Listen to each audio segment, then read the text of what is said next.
Around 5.3 million years ago, a crucial event reshaped the Mediterranean region. It was a colossal flood that refilled the local sea, which had been extremely barren and salty up until that point. It got the name Zanclean Flood, and it forever changed the geography of the area. The Mediterranean Sea is surrounded by Europe, Africa, and Asia, and connects to the ocean by the Strait of Gibraltar. This is quite a narrow passage, measuring about 8 miles. It may not be that wide, but the strait plays a crucial role in maintaining the liquid balance between these two bodies of water. About 6 million years ago, a bunch of things might have caused the Mediterranean to be cut off from the Atlantic Ocean. Some say it was an ice age. Others speak of tectonic movements, like earthquakes. Whatever the cause, it pushed the Mediterranean area into a period called the Mycenaean Salinity Crisis. For about 1,000 years, the sea slowly evaporated, leaving behind a dry basin that was several miles below sea level. This crisis really changed the landscape, creating conditions similar to those found in today's Dead Sea. What this means is that the lush Mediterranean beauty used to be a super salty environment, containing nearly 10 times more salt than the ocean. Say you could have visited. You would have been able to effortlessly float on the little water you could find, even if you're not a skilled swimmer. The amount of salt and that mineral content would have made it challenging for most creatures to survive. However, some hardy microorganisms, such as bacteria, could have adapted to these harsh conditions. These days, at the bottom of the Mediterranean Sea, we can find holes as large as the Grand Canyon, and they seem to have formed during that same period of dehydration. Evidence suggests that massive rivers, such as the Nile and the Rhone, flowed directly into the Mediterranean back then, leaving behind canyons as they reached the bottom, thousands of feet below the sea level. People had to find some sort of explanation back in the day for the drying of the Mediterranean, so they came up with myths and legends. One such tale was told by the people of southern Iberia, in modern-day Spain and Portugal. It was also recounted by a famous Roman writer called Pliny the Elder. What this legend said was that the Mediterranean used to be cut out from the ocean until the hero Hercules, with his mighty sword, carved a path. He did so between a fictional location in modern-day Africa and the Rock of Gibraltar. This allowed the ocean waters to flow in, transforming the Mediterranean into what we know today. Some fossils also seem to confirm the unusually large flood. Remains of marine organisms were found in layers high above current sea levels. This means the areas were once submerged underwater. These fossils belong to mollusks, fish, and marine mammals. Because of modern techniques, we now have at least an estimated timing of the Zanclean flood. Scientists used computer simulations to reconstruct the event, providing further evidence that it was real. What they also discovered is that there's a possibility the Mediterranean might change once more. The Strait of Gibraltar could close, most likely because of movements deep under the ground. This could lead to the Mediterranean becoming dry again, over a span of about 1,000 years. The Mediterranean area could disappear altogether if the African continent keeps shifting north too, getting closer to Europe. Another one of those famous yet still a bit hypothetical large floods is called the Black Sea Deluge theory.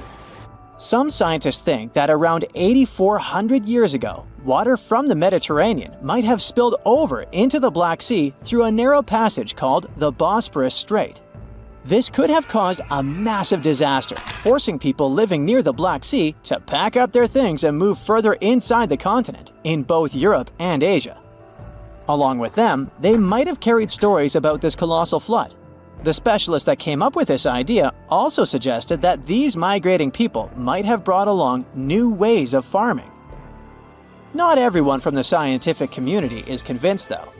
Some argue that while there might have been a flood, it likely happened earlier and was way smaller.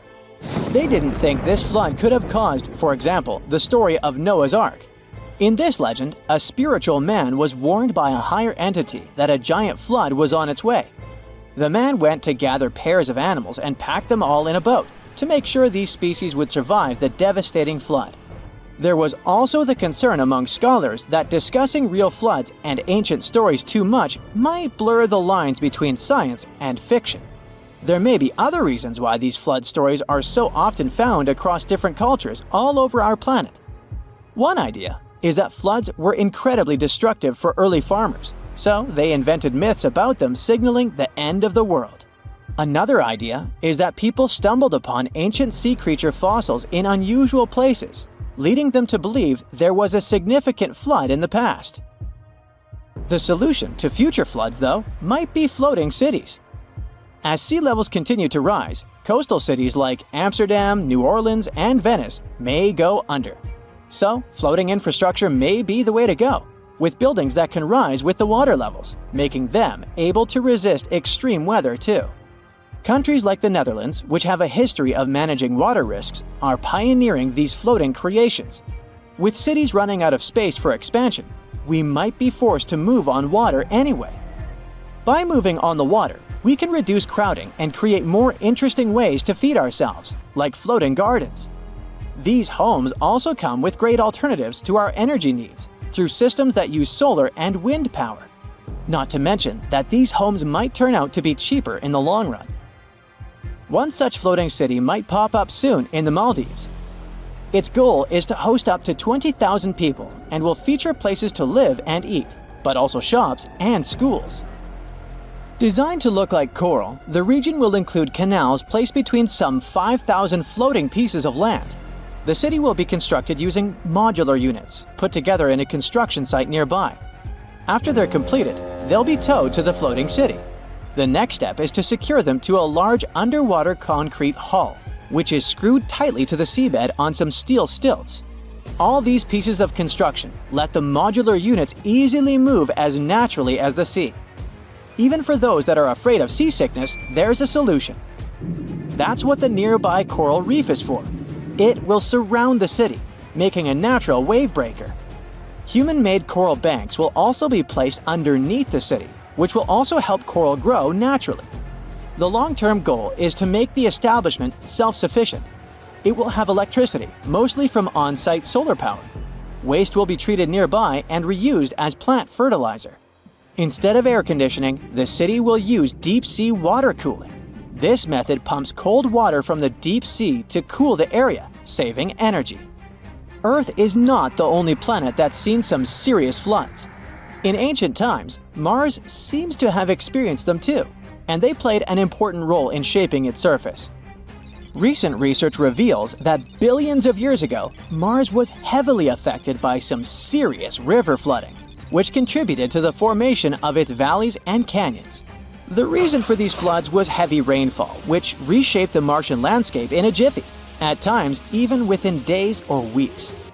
Unlike Earth, where rivers form pretty slowly, Mars experienced rapid changes because of these floods, particularly around 4 billion years ago. We've known for quite some time that there have been floods on Mars, but this study really showed us their extent. We now know they were more widespread and frequent than previously thought. Scientists claim that Icelandia was a region between Greenland and Scandinavia that was more than 230,000 square miles, but is now underwater. The Earth was once a large pizza pie, with all the continents connected to each other millions of years ago, otherwise known as Pangaea. The North Atlantic region we know today was dry land from about 335 million to 175 million years ago. For many years, scientists and geologists assumed that the North Atlantic Ocean was birthed as Pangaea began to split apart roughly 200 million years ago. With volcanoes in the region where Iceland is, the country came to be just 60 million years ago as it broke off and sailed away from all the other lands. And since the Earth was like a large pizza pie, it divided like one. Many of the lands split up into many large and small pieces, creating the continents we know today. But this new theory suggests that the result of Pangaea's splitting left out some land that stretched for around 200 miles. And just about 10 million years ago, that piece of land submerged in the waters on the eastern and western side, leaving the tip of the land, which is now Iceland. When plate tectonics move, they grind on each other, which gave shape to our current landscape, all thanks to the mantle. This new radical theory goes against everything written in history books and what scientists have been studying. They began shaking heads, drawing lots of skepticism and criticism. But by analyzing the ocean floor under Iceland and the Earth's crust, we can assume that this idea isn't far-fetched. The crust beneath Iceland happens to be a lot thicker than the typical ones. Oceanic crust is made up of unique melted rocks compared to the land crusts where we walk and live on, and is a lot more denser. The thinnest layer on Earth is the crust, where life takes place. It's essential for water, growing food, gathering natural resources and minerals, and breathing in oxygen. It sinks below to the bottom, but right above the Earth's mantle. It also refreshes itself, since it constantly gets recycled into the mantle and back up. This is why the rocks in the oceanic crust are around 25 miles thick, compared to just 5 miles anywhere else. This is also reasonable given that it's in a hotspot for volcanoes. Magnetic surveys of the ocean floor show layers of molten crust in stripe patterns. Also, given the fact that the Earth's magnetic field changed its polarity over millions of years, it played a role in shaping the foundation of our landscape. But there isn't any concrete evidence to prove this new theory just yet. One of the first steps is to start digging the ocean floor near Iceland. Zircon is a very sturdy mineral that can last for billions of years despite erosion in the Earth's crust. By taking samples and studying them, researchers can estimate the geological age of the continents. This will make sure the crust is oceanic, which is thicker, or continental, which is the regular crust we walk on. This isn't an overnight project and would come with a hefty cost. Another way is to do seismic surveys that can measure echoes conducted on research ships. Drilling holes miles deep in the crust can also help with the research, but this would cost more than studying the zircon minerals. Some fossilized plants unique to both Scandinavia and Greenland might prove that Icelandia was once on the surface and possibly scattered with trees. It wasn't a cold land as it is today, so it may have had forests. But scientists still haven't found fossil evidence of animals common in both lands to suggest anything. But maybe time will tell. The theory goes deeper, which suggests that there was a greater Icelandia. With Iceland, Ireland, Britain, Scandinavia, and Greenland all in one microcontinent, it could be a destination of winter enthusiasts and great for skiing. It could be possible to connect Canada to Greater Icelandia by train over the ocean, which would open up the economy even more. Iceland is around 40,000 square miles, which is already quite big. And if the Greater Icelandia was present today, then Europe would be a completely different continent. Many theories are circulating about other possible hidden microcontinents around the world. Scientists aren't certain of the possibility of Icelandia's existence, but if all the studies conducted were done correctly, then the theory could change everything we know about Iceland and the North Atlantic Ocean. And this could pave the way for other sunken microcontinents around the world. Another theory out there is that New Zealand was the tip of a lost subcontinent, even bigger than Icelandia, called Zealandia. Studies show that it's separated from the supercontinent Gondwana between 79 to 83 million years ago. Scientists claim that it's the thinnest and youngest continent discovered underwater. Craton is a core rock that acts as the main foundation for most continents. It's at least 1 billion years old, but the continental crust that makes up Zealandia is just half of that, which makes it quite young. That means some craton is missing, even though it holds some leftovers of older rocks and parts of the mantle. They're estimated to be as old as 2.7 billion years old. Scientists did some studies on the zircon crystals from New Zealand and found out that they're as old as 1.3 billion years old. The rest of the continents are more than 3 billion years old. Scientists studied the composition of the rocks in the bottom of the ocean around New Zealand. They're made up of silica and granite, which are found in continental crusts. The ocean floors mainly have magnesium and iron-rich rocks. They're also thicker and higher than regular ocean crusts around it. They conducted some studies and collected magnetic and topographic data to see the link between the Tasman and Coral Seas in the Cato Trough region. This is the narrow strip between Zealandia and Australia. Satellite data tracked tiny faults in the Earth's gravity to map out the crust of the ocean floor surrounding the area. They saw the mass that makes up Zealandia quite visible and almost the size of Australia. Even though the signs are there, this doesn't prove anything. It's possible that there are a bunch of microcontinents which all split apart when Australia broke free of Gondwana. Back then, the supercontinent was made up of South America, Antarctica, Australia, Zealandia, Arabia, and the Indian subcontinent. New Zealand is already not the biggest country out there, but if the theories are correct, then Zealandia will be 6 times its original size. Mauritius is a young island that's only a few million years old. Just 1,200 miles off the coast of Africa, it's believed that the tiny island came to life around 9 million years ago. The underwater volcanoes in the region spewed out so much lava that it formed the land today.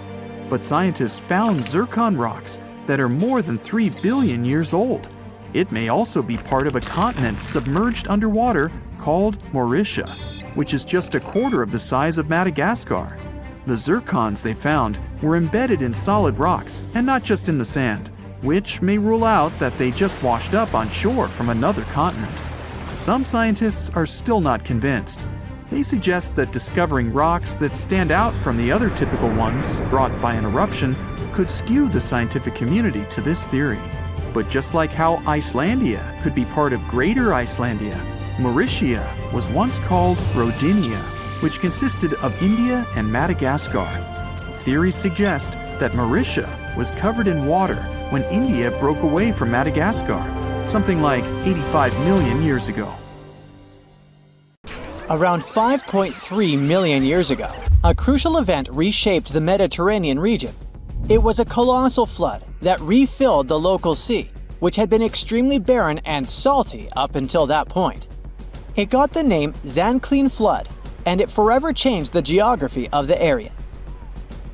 The Mediterranean Sea is surrounded by Europe, Africa, and Asia, and connects to the ocean by the Strait of Gibraltar. This is quite a narrow passage, measuring about 8 miles. It may not be that wide, but the strait plays a crucial role in maintaining the liquid balance between these two bodies of water. About 6 million years ago, a bunch of things might have caused the Mediterranean to be cut off from the Atlantic Ocean. Some say it was an ice age. Others speak of tectonic movements, like earthquakes. Whatever the cause, it pushed the Mediterranean area into a period called the Mycenaean Salinity Crisis. For about 1,000 years, the sea slowly evaporated, leaving behind a dry basin that was several miles below sea level. This crisis really changed the landscape, creating conditions similar to those found in today's Dead Sea. What this means is that the lush Mediterranean beauty used to be a super salty environment, containing nearly 10 times more salt than the ocean. Say you could have visited. You would have been able to effortlessly float on the little water you could find, even if you're not a skilled swimmer. The amount of salt and that mineral content would have made it challenging for most creatures to survive.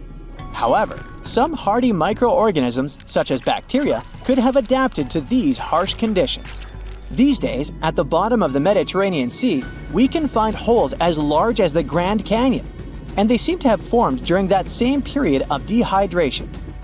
Evidence suggests that massive rivers, such as the Nile and the Rhone, flowed directly into the Mediterranean back then, leaving behind canyons as they reached the bottom, thousands of feet below the sea level.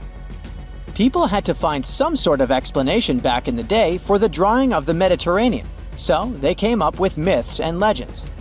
One such tale was told by the people of southern Iberia, in modern-day Spain and Portugal. It was also recounted by a famous Roman writer called Pliny the Elder.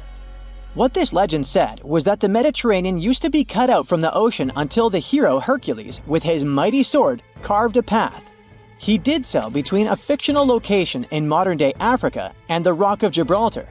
This allowed the ocean waters to flow in, transforming the Mediterranean into what we know today. Some fossils also seem to confirm the unusually large flood. Remains of marine organisms were found in layers high above current sea levels. This means the areas were once submerged underwater. These fossils belong to mollusks, fish, and marine mammals. Because of modern techniques, we now have at least an estimated timing of the Zanclean flood. Scientists used computer simulations to reconstruct the event, providing further evidence that it was real. What they also discovered is that there's a possibility the Mediterranean might change once more. The Strait of Gibraltar could close, most likely because of movements deep under the ground.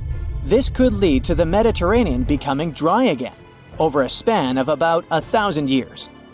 The Mediterranean area could disappear altogether if the African continent keeps shifting north too, getting closer to Europe. Another one of those famous yet still a bit hypothetical large floods is called the Black Sea Deluge theory. Some scientists think that around 8,400 years ago, water from the Mediterranean might have spilled over into the Black Sea through a narrow passage called the Bosporus Strait.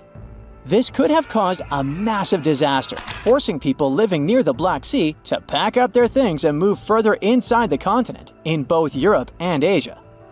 Along with them, they might have carried stories about this colossal flood. The specialist that came up with this idea also suggested that these migrating people might have brought along new ways of farming. Not everyone from the scientific community is convinced, though. Some argue that while there might have been a flood, it likely happened earlier and was way smaller. They didn't think this flood could have caused, for example, the story of Noah's Ark. In this legend, a spiritual man was warned by a higher entity that a giant flood was on its way. The man went to gather pairs of animals and pack them all in a boat to make sure these species would survive the devastating flood. There was also the concern among scholars that discussing real floods and ancient stories too much might blur the lines between science and fiction. There may be other reasons why these flood stories are so often found across different cultures all over our planet. One idea is that floods were incredibly destructive for early farmers, so they invented myths about them signaling the end of the world. Another idea is that people stumbled upon ancient sea creature fossils in unusual places, leading them to believe there was a significant flood in the past. The solution to future floods, though, might be floating cities.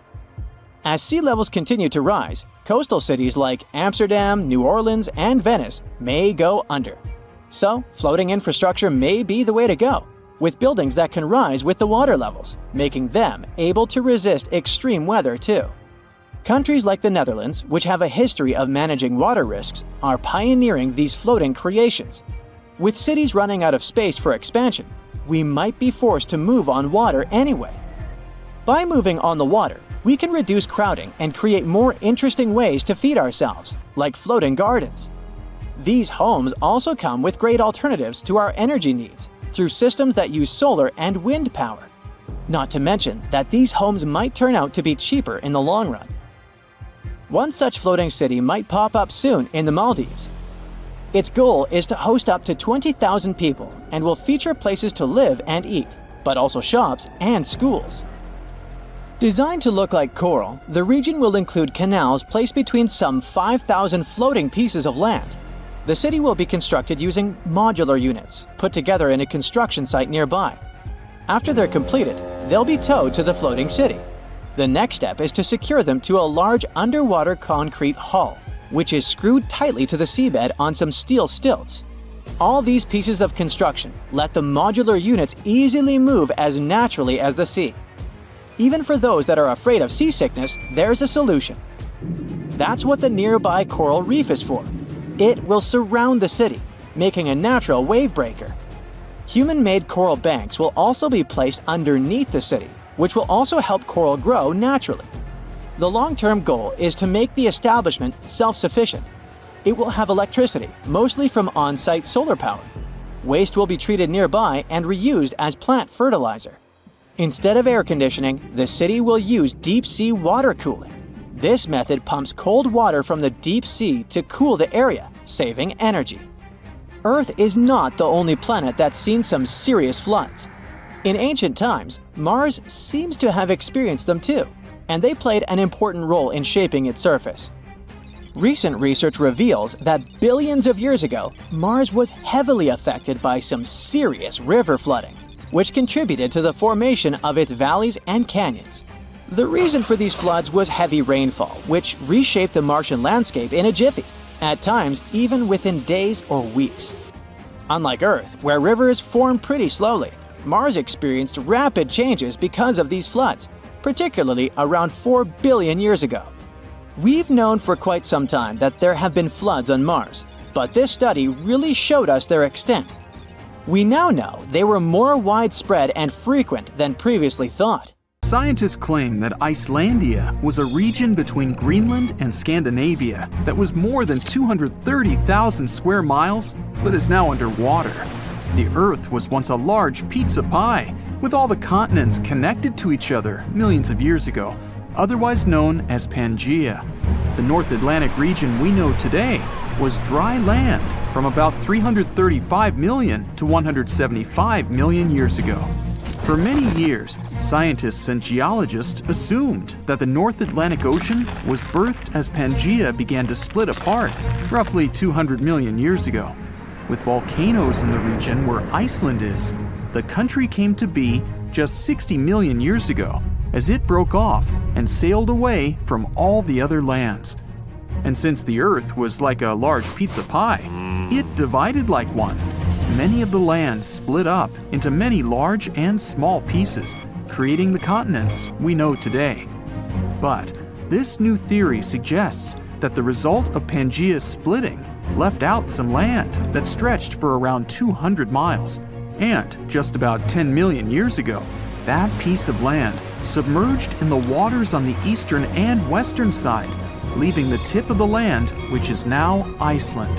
When plate tectonics move, they grind on each other, which gave shape to our current landscape, all thanks to the mantle. This new radical theory goes against everything written in history books and what scientists have been studying. They began shaking heads, drawing lots of skepticism and criticism. But by analyzing the ocean floor under Iceland and the Earth's crust, we can assume that this idea isn't far-fetched.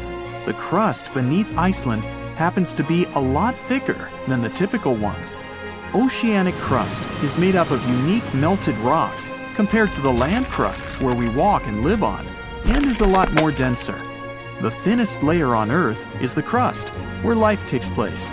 It's essential for water, growing food, gathering natural resources and minerals, and breathing in oxygen. It sinks below to the bottom, but right above the Earth's mantle. It also refreshes itself, since it constantly gets recycled into the mantle and back up. This is why the rocks in the oceanic crust are around 25 miles thick, compared to just 5 miles anywhere else.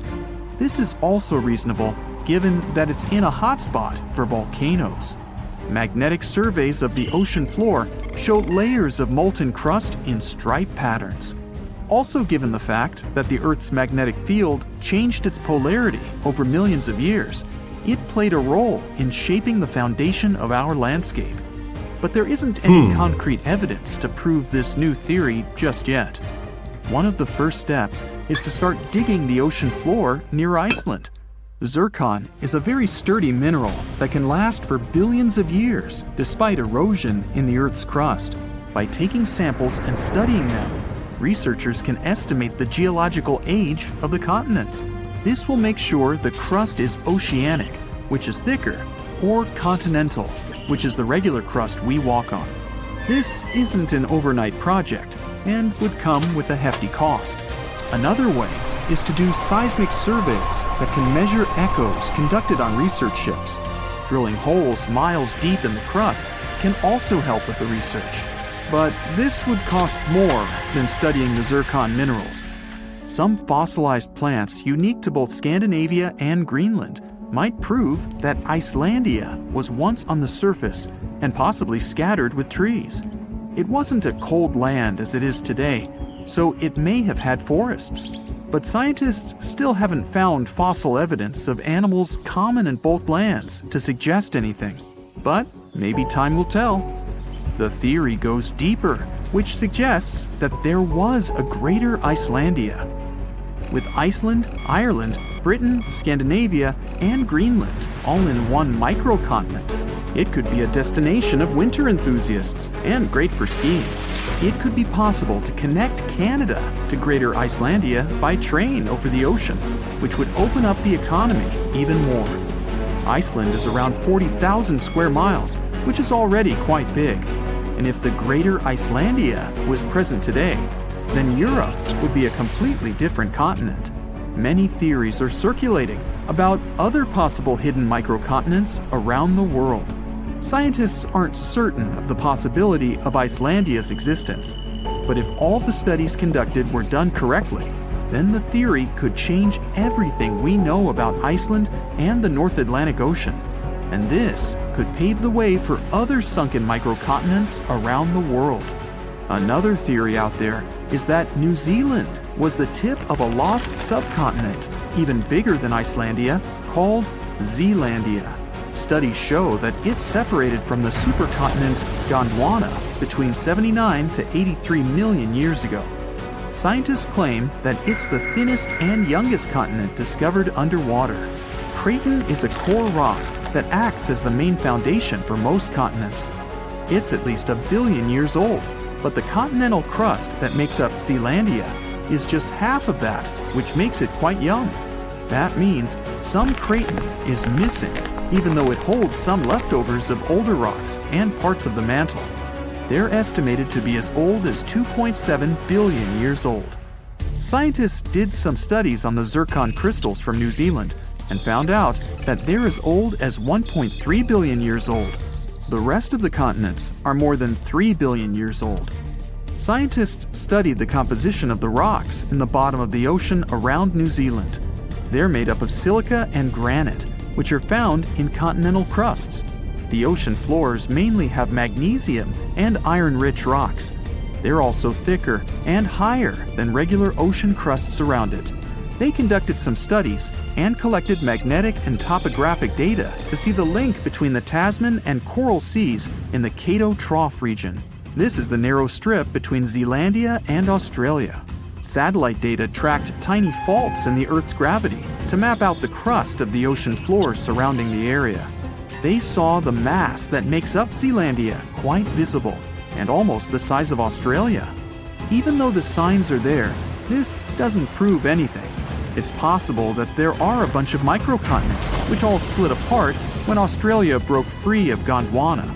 Back then, the supercontinent was made up of South America, Antarctica, Australia, Zealandia, Arabia, and the Indian subcontinent. New Zealand is already not the biggest country out there, but if the theories are correct, then Zealandia will be 6 times its original size. Mauritius is a young island that's only a few million years old. Just 1,200 miles off the coast of Africa, it's believed that the tiny island came to life around 9 million years ago. The underwater volcanoes in the region spewed out so much lava that it formed the land today. But scientists found zircon rocks that are more than 3 billion years old. It may also be part of a continent submerged underwater called Mauritia, which is just a quarter of the size of Madagascar. The zircons they found were embedded in solid rocks and not just in the sand, which may rule out that they just washed up on shore from another continent. Some scientists are still not convinced. They suggest that discovering rocks that stand out from the other typical ones brought by an eruption could skew the scientific community to this theory. But just like how Icelandia could be part of Greater Icelandia, Mauritia was once called Rodinia, which consisted of India and Madagascar. Theories suggest that Mauritia was covered in water when India broke away from Madagascar, something like 85 million years ago. 11,000 years ago, give or take, the most famous desert in the world, the Sahara, was all green and alive, with lakes, rivers, grasslands, and forests. Several thousand years later, it all changed. But then, in 1877, a Scottish businessman, Donald Mackenzie, got the ambitious idea to create a sea right in the middle of the Sahara Desert. Mackenzie thought he could dig a channel from a lagoon near Cape Juby in northwestern Africa south to a large island plain. He thought this area was very low, about 200 feet below sea level. If he flooded it with water from the Atlantic Ocean, he believed it would create a giant inland sea, about the size of 60,000 square miles. His idea was to use the new sea for commercial navigation to West Africa, which had plenty of valuable resources and markets with huge profits. Even though Mackenzie had never visited the Sahara himself, he read about other dry desert areas below sea level, like Tunisia and Egypt, which had salt lakes called chats. But the businessman was wrong about how elevated the plain was and didn't receive enough investment, so he didn't bring his project to life. A French geographer named François L. Roder and a diplomat who developed the Suez Canal came up with a similar idea a year later. Roder was inspired by Greek historian and geographer Herodotus, who mentioned the Bay of Triton in his writings. It's sort of an Atlantis of Africa, as there is no proof it really existed and no one can tell where exactly it was located. The salt plain could have been the seabed of the Bay of Triton, and they could bring this sea back to life.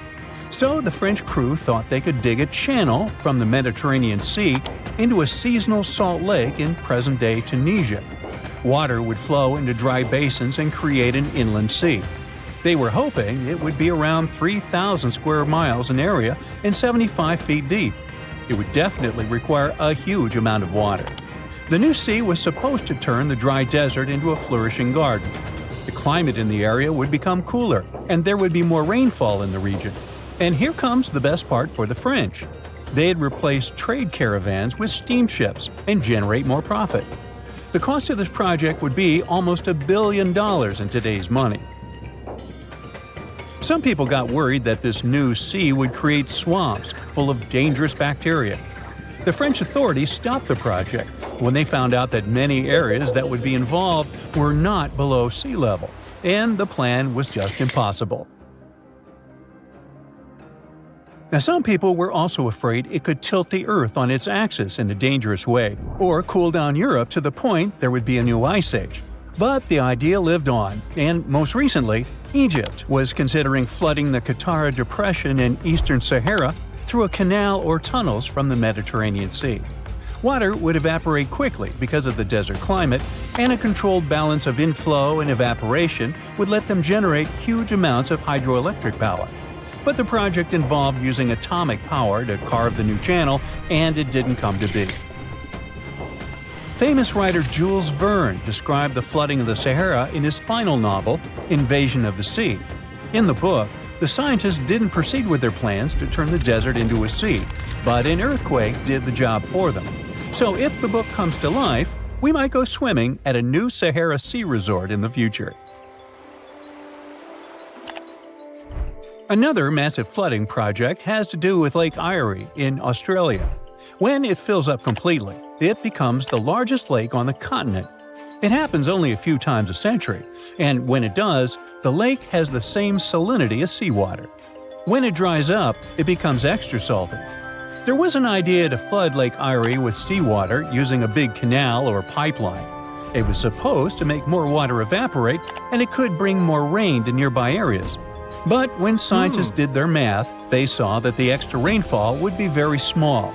It is so tricky because Lake Erie is below sea level, and the area gets really hot, so lots of water evaporates every year. This means salt would build up very quickly, and the canal could get blocked by all the salt. If a big canal sent water to the lake, it could create a small sea, but without removing the salty water, the lake would collect tons of salt every year.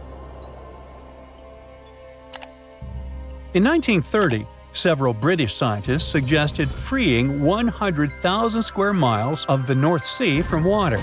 Huge dams were supposed to stop the water, and rivers flowing into that sea would be diverted somewhere else through canals.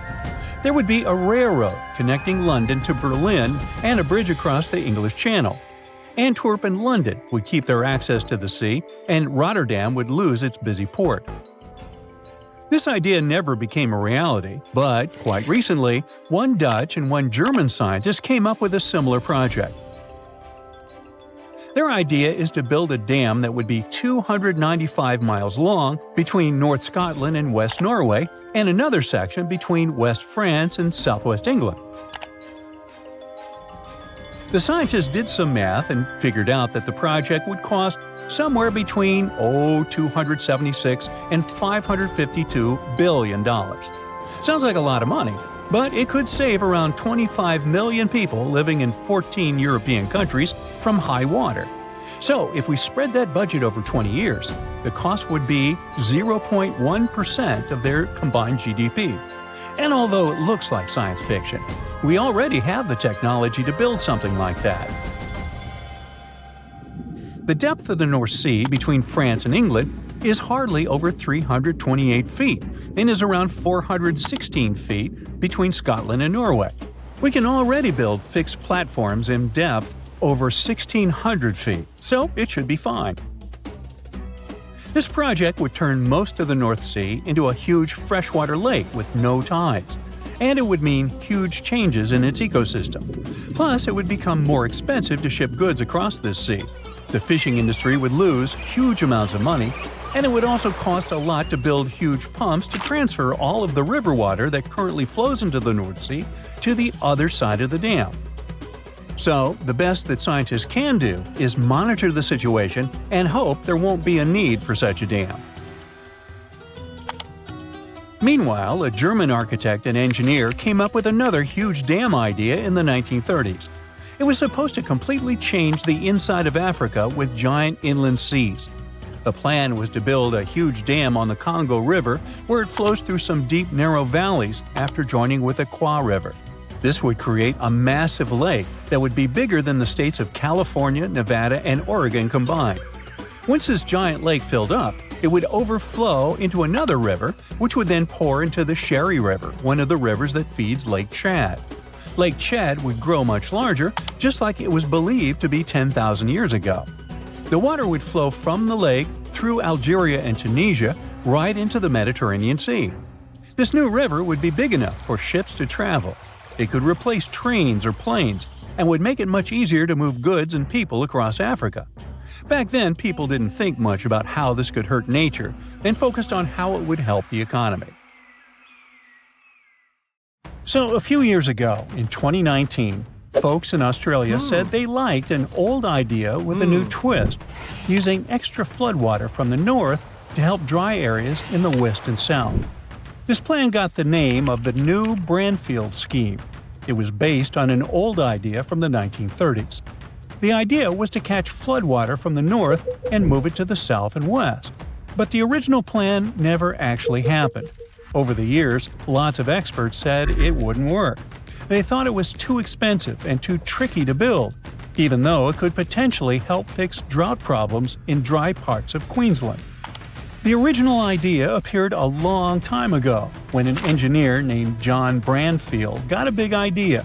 He wanted to take floodwater from rivers in northern Queensland and send it inland to Lake Erie, one of the driest spots in Australia. He planned to use dams, pumps, really big pipes, and even tunnels to transport all that water over the Great Dividing Range, a big mountain range in Australia. The biggest dam would have been called Hell's Gate, and Brainfield wanted it twice as tall as what it was originally planned. This way, pumps and gravity could help move the water over the Great Dividing Range. The water would then flow south and help irrigate farmland near places like Hughenden. It would change the weather, make it rain more, and turn the dry land into green farms. Eventually, it would reach Lake Erie, turning the desert into a green growing area. That way, Australia could grow more food, sell it to other countries, and make more jobs. He hoped that the area could turn into a food bowl for the country. For some time, people talked about the plan a lot. They loved the idea. They thought it could change how farming worked. And some even believed that nature had already planned for the land to be filled with water. Dry rivers and lake beds were just waiting to be used. They even said that rains fell on the wrong side of the mountains, and Brainfield's plan could fix that. But when the authorities looked into this idea, they found big problems, and the main one was that the plan would cost too much. Plus, there weren't enough scientists or engineers to do a full investigation. The land was too dry and harsh. No one was sure it would even work, like how much water would really get there. Plus, some of Brandfield's measurements were wrong, especially the dam heights. So, in 1947, they officially shut the project down, claiming that even if they built the project, it wouldn't be worth it. After all, even places next to oceans, like parts of Chile, still stay bone dry, so a big lake might not result in more rain. And still, in 2019, one political party brought the idea back with an updated version called the new Brandfield scheme. They wanted to try it again, but with some changes to make it work better. Their plan included the following steps. Take water from the South Johnstone, Tully, Herbert, and Burdekin rivers. Store that water using a big dam called Hell's Gate Dam, but this time they wanted to make the dam twice as tall as in the original plan. Let the water flow through tunnels using gravity instead of using lots of pumps. Move the water under the mountains and into the Warrego River in southern Queensland. Use the water to grow crops in dry places south and west of Hughenden, a huge area even bigger than Tasmania, eventually turning it into a food bowl. At the same time, they didn't say how much the whole project would cost, but they promised to spend $20 million to let Australia's National Science Agency check if the plan could work. Those innovative ideas sounded good, but for over 80 years, loads of experts kept saying, "Nope, it won't work." Why? Brandfield said his idea would cost £40 million back in 1941. That's about $3.2 billion today. But the new version of the plan might cost more than $15 billion and take over 10 years to build. Also, people who care about nature are worried. They explain that taking water away from where it usually goes could hurt animals and plants. It might let invasive plants and animals spread to new places. It might mess up rivers and oceans, where fish and other animals live. It could even hurt towns and businesses near the coast that depend on those natural water flows. Still, some people really believed in the idea and thought it was worth doing, especially to help farmers and fix drought problems. However, in 2022, the government decided to stop trying to fix the drought in western Queensland with the Brandfield scheme. Experts looked closely at the plan and said it just wouldn't work. The problem?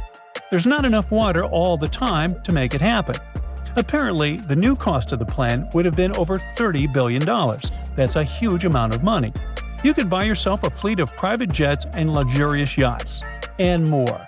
So experts said you'd need lots and lots of water to spend that kind of money, but the water just isn't there. Now, instead of one huge project, they suggested doing smaller water projects closer to where the rain and waterfalls are.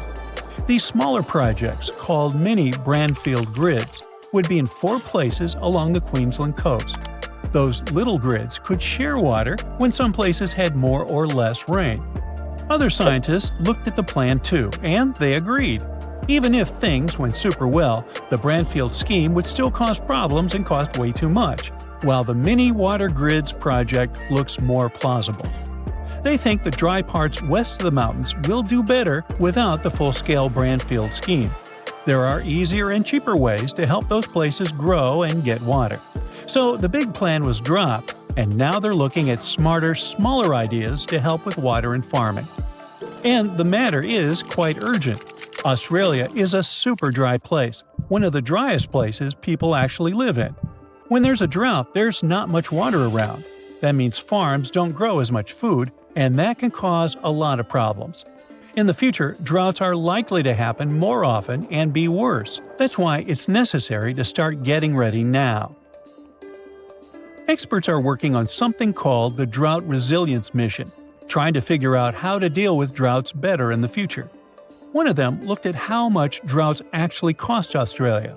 His research shows that droughts can hurt a lot of things – farms, jobs, towns, and even the whole country. When there's no rain for a really long time, some towns can actually run out of water. That's called day zero.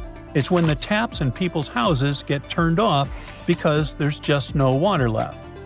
In 2020, a town in Queensland called Stanthorpe hit day zero.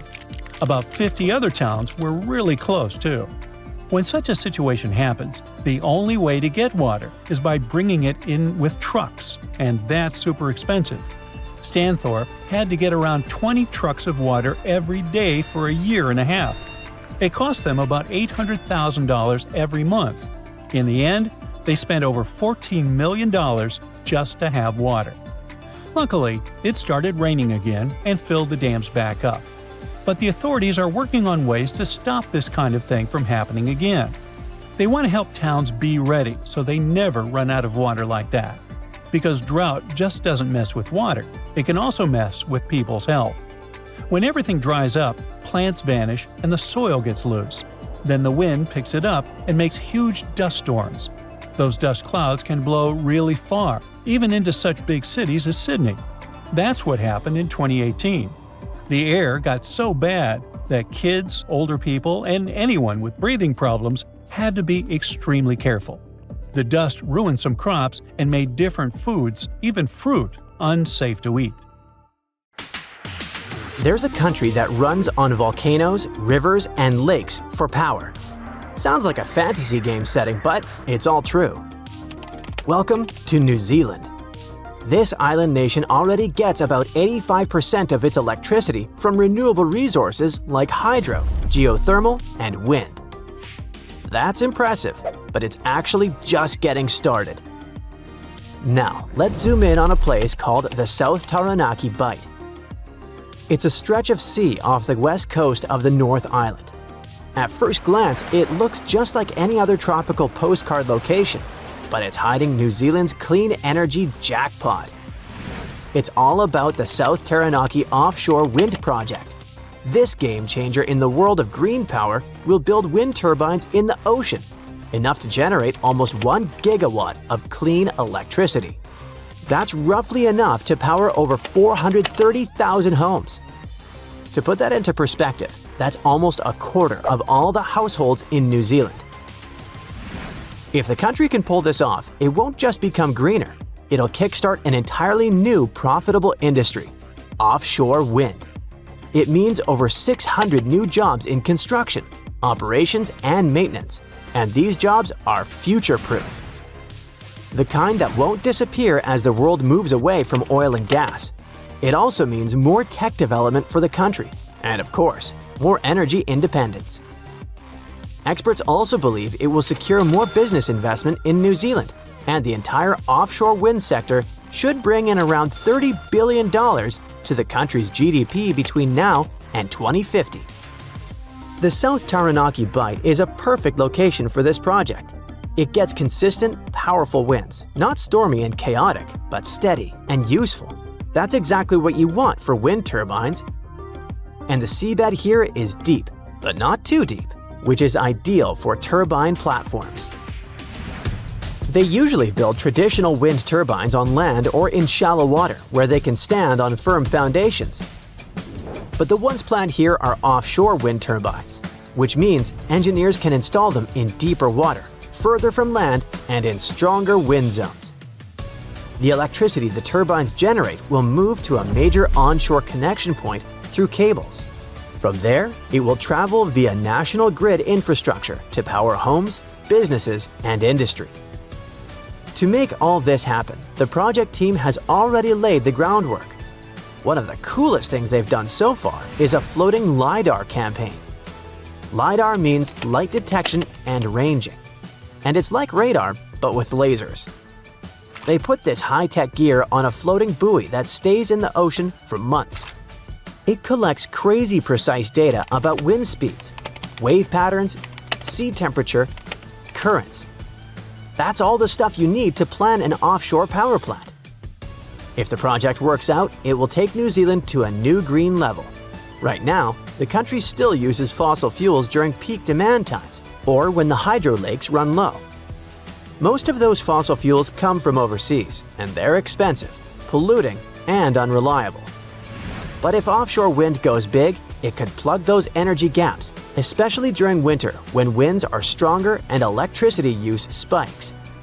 And if New Zealand produces more clean energy than it needs, it could start exporting it as green hydrogen. It's hydrogen made from water using renewable electricity. which is really healthy for our planet. The South Taranaki offshore wind project, if all goes well, will be more than a local win. It'll be a blueprint, a model other regions of New Zealand could follow. There are wind-rich areas all around the country's coastline, and floating offshore technology makes them more accessible than ever. Some scientists believe New Zealand could build up to 8 gigawatts of offshore wind by 2050. That's 8 times what's being planned in Taranaki right now. Imagine what that could do. Clean energy for the whole country, plus exports, plus global leadership in a brand new industry. Of course, it's not all smooth sailing, and there are some challenges on the way. First, there's marine life.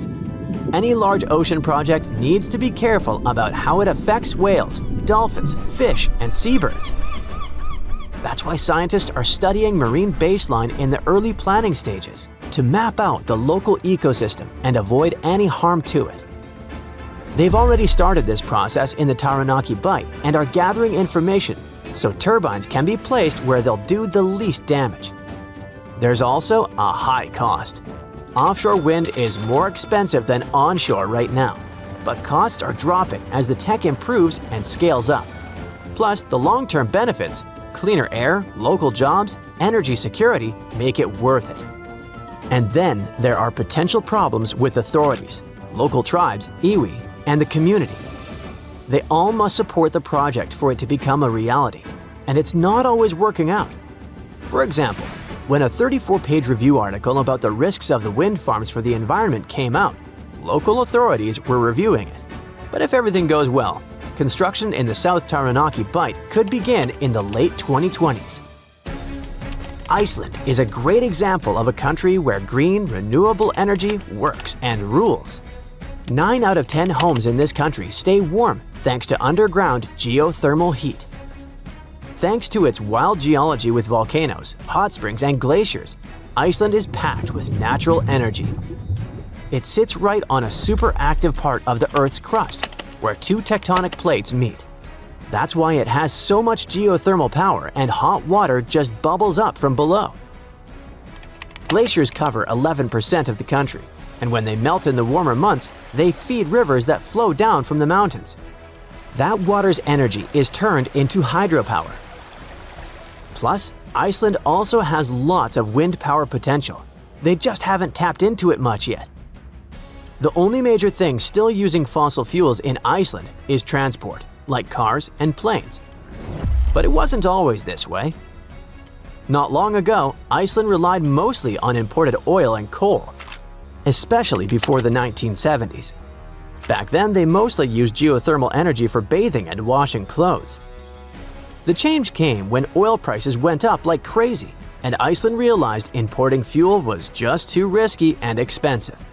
The country needed its own stable, affordable energy. One farmer figured out how to use natural hot water to heat his home. Local communities followed his lead, and soon towns were drilling deeper underground to get even hotter water. That hot water then went through pipes around neighborhoods and heated entire towns.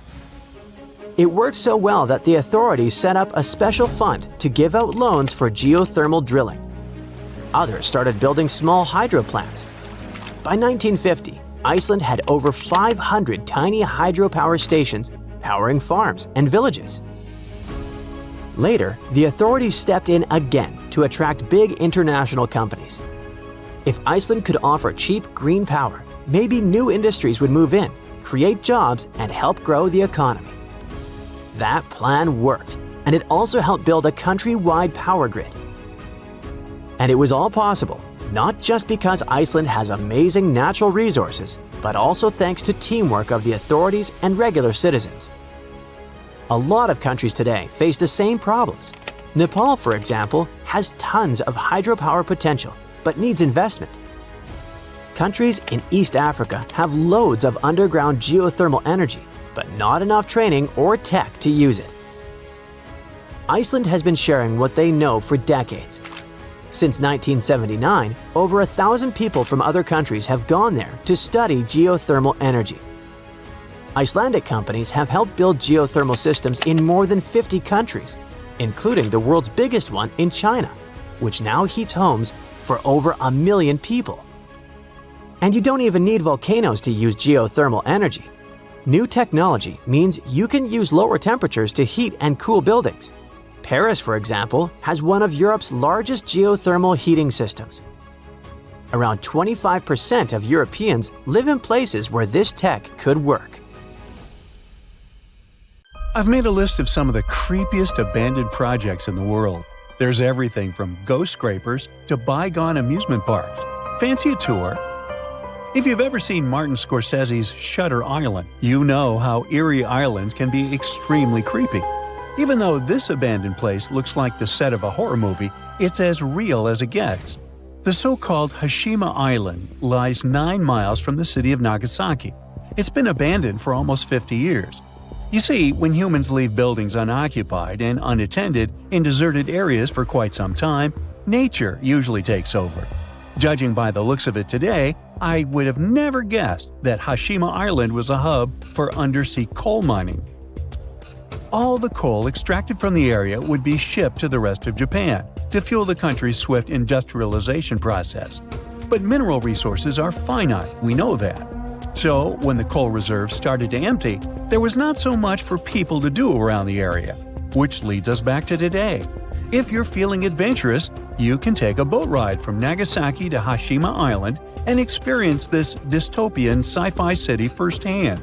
You'll tour empty apartment buildings overtaken by grass and be served away from any possible collapsing buildings. Sounds like a great idea for a Sunday. What do you say? This is what I like to call Disney, but with a dark twist.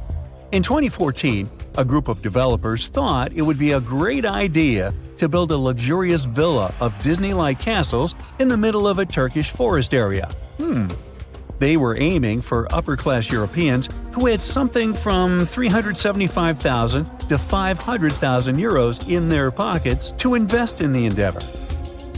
Since it was built near a town known for its hot springs, the owners of these luxurious condos could even enjoy their own jacuzzis filled with rehabilitating waters. The thing is, the public didn't love the idea. Some started to complain that the architecture was far from the classic Ottoman style of the region, while others thought the company cut too many trees to build this fairy tale town. In the end, the developers accumulated so many fines that it had to declare bankruptcy, and the project was abandoned. They didn't tear the castles down, though, so it just looks like a twisted live-action Disney movie over there. Now, skyscrapers are neat, but have you ever seen the world's tallest ghost scraper?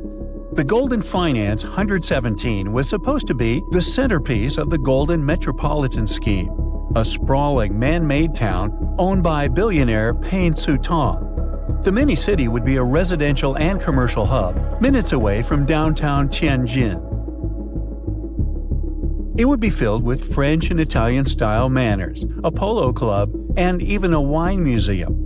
The developers were certainly aiming to attract the super-rich. The 128-floor building was envisioned as the mini-city's crown jewel. And I mean that literally, since the top of the building would be shaped like a diamond. Construction started back in 2008, and it still hasn't been finished.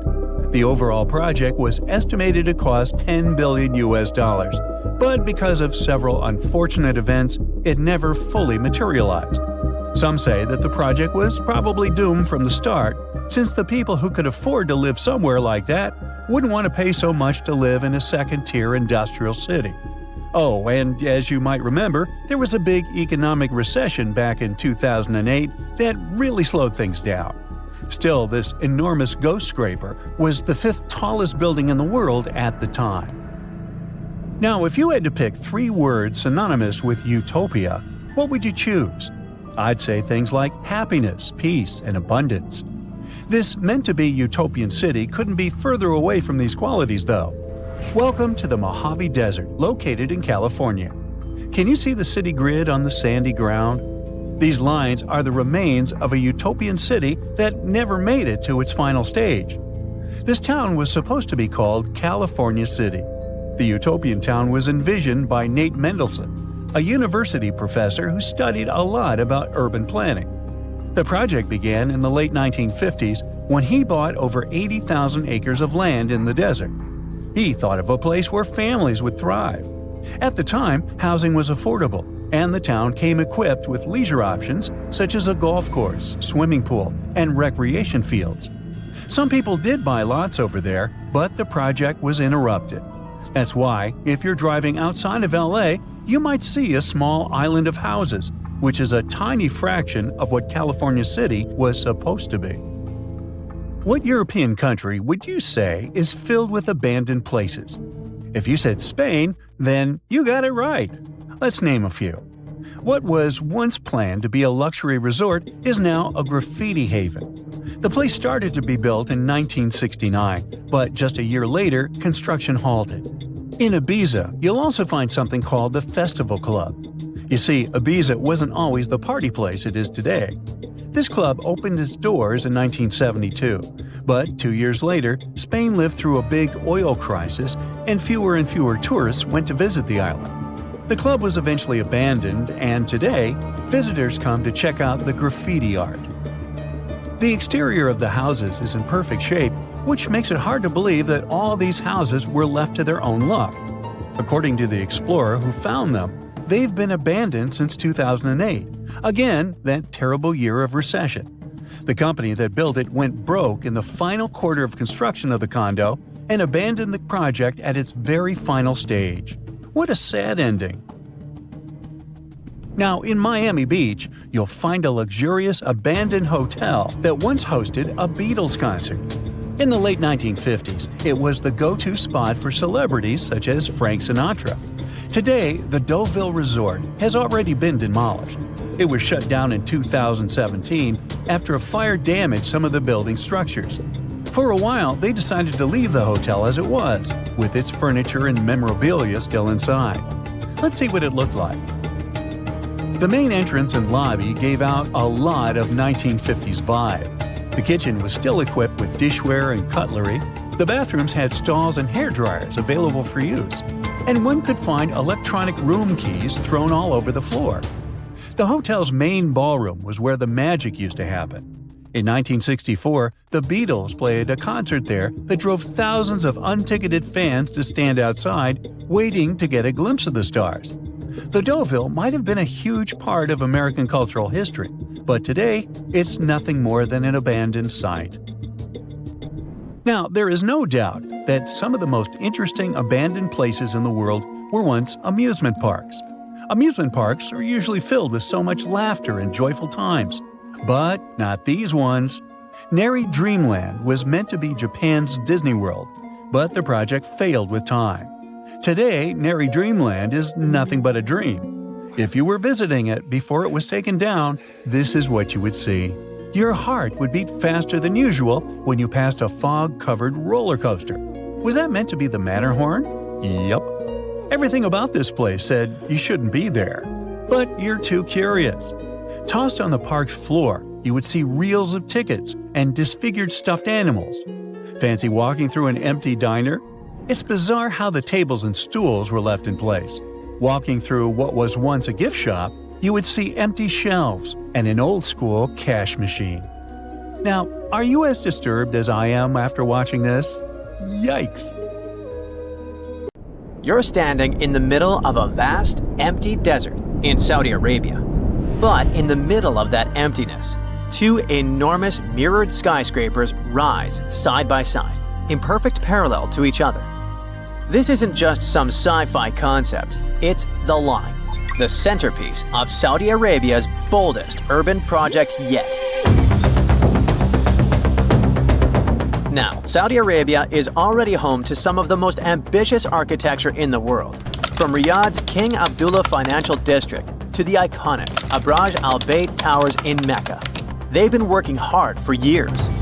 But the line is in a league of its own. This project was announced in 2021, and it is part of a larger vision for the country's future called NEOM, a $500 billion mega project designed to redefine how people live, work, and interact with the environment.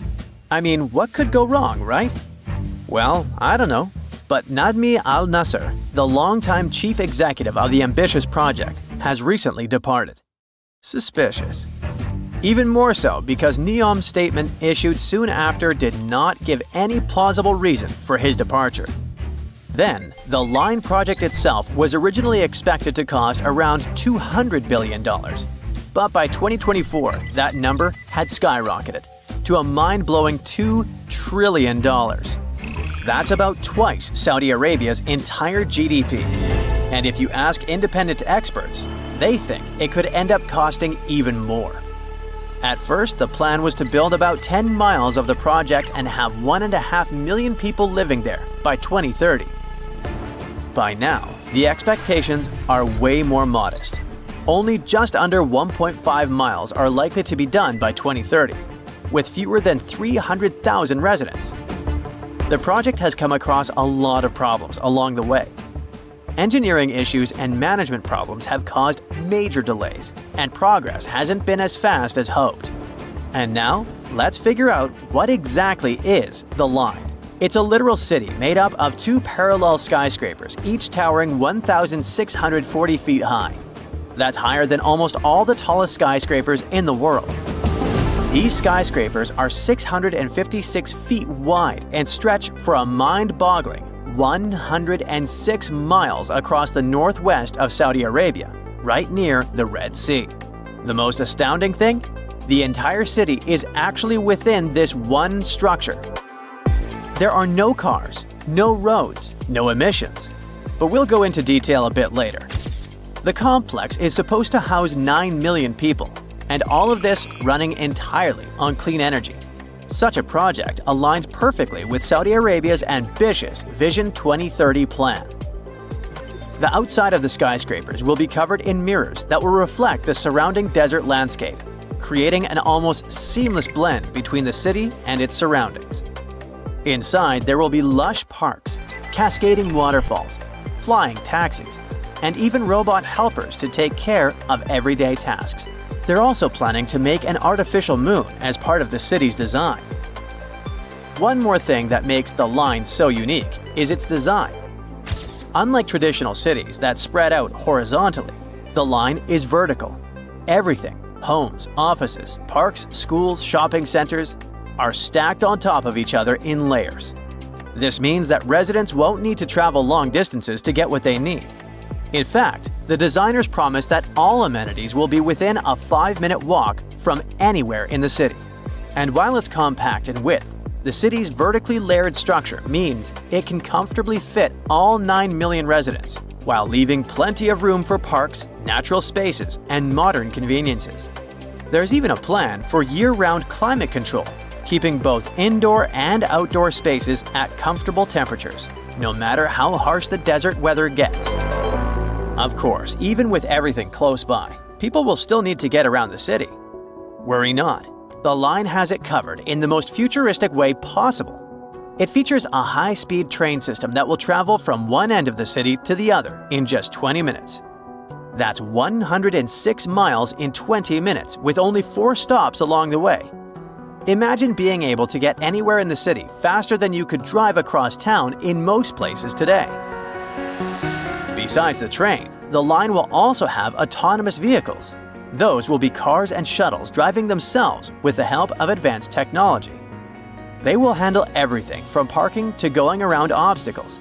Even cooler, in the line, every car, train, and any other piece of infrastructure will be connected in a huge network called the Internet of Things. Sensors and real-time data will allow traffic to flow smoothly, preventing delays and reducing congestion. They first spoke about the NEOM project in 2017. Besides the line, NEOM is supposed to include an octagon-shaped floating industrial city and a posh mountain ski resort. There, Saudi Arabia will host the Asian Winter Games in 2029.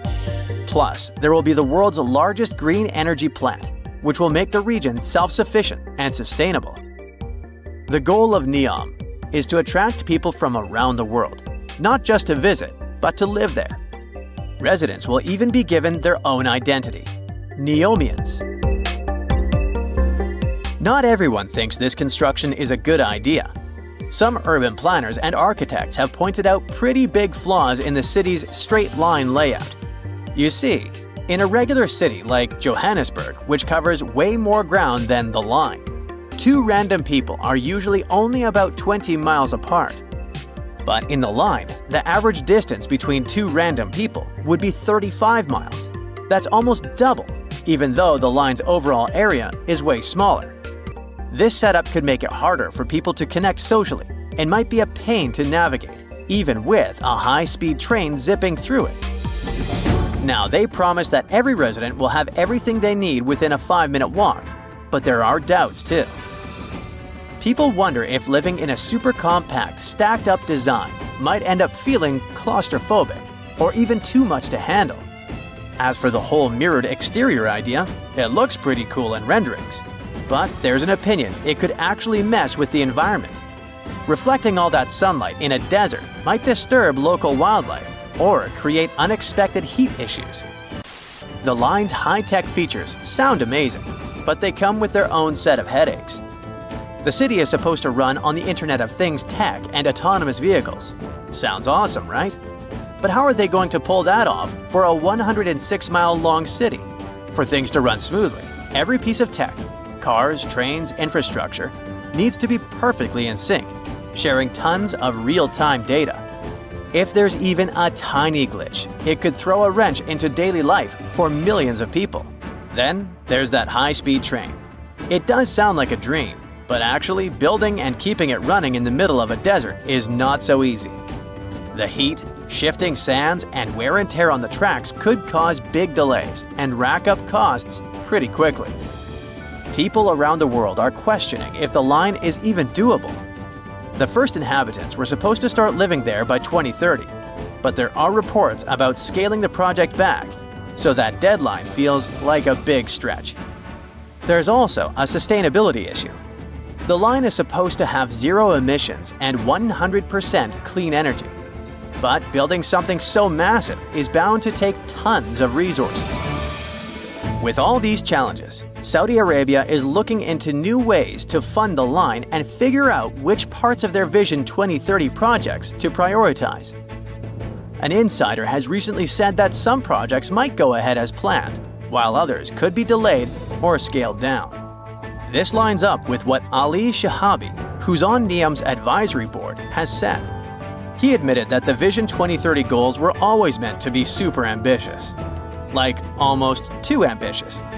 But he argued that even if they only pull off part of it in time, it'll still be a big deal.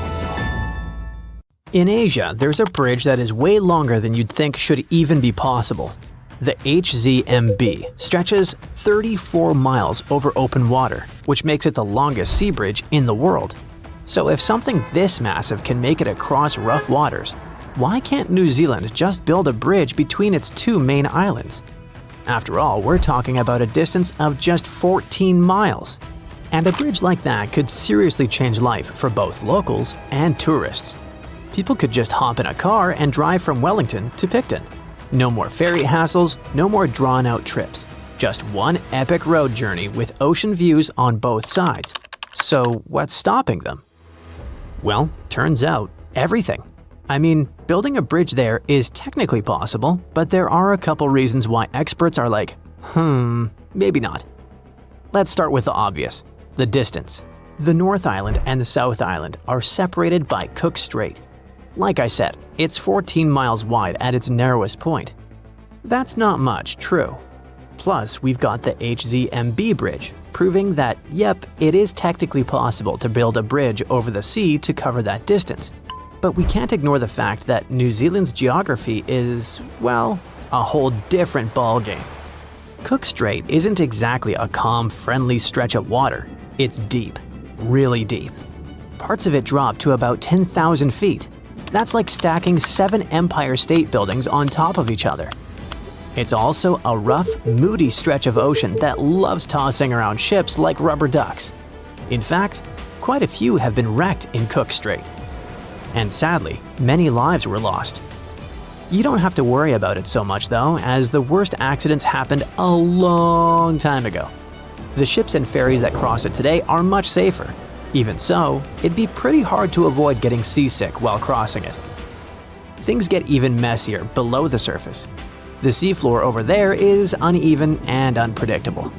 What happens is that Cook Strait has opposing tides at each end, one where it meets the Tasman Sea and the other where it joins the Pacific Ocean. And they simply don't move together like you might expect. When the tide is high on one side, it's low on the other, and they're totally out of sync. So all that water rushes back and forth through the strait to balance things out, creating some really strong and messy currents in the middle. Then there's the weather.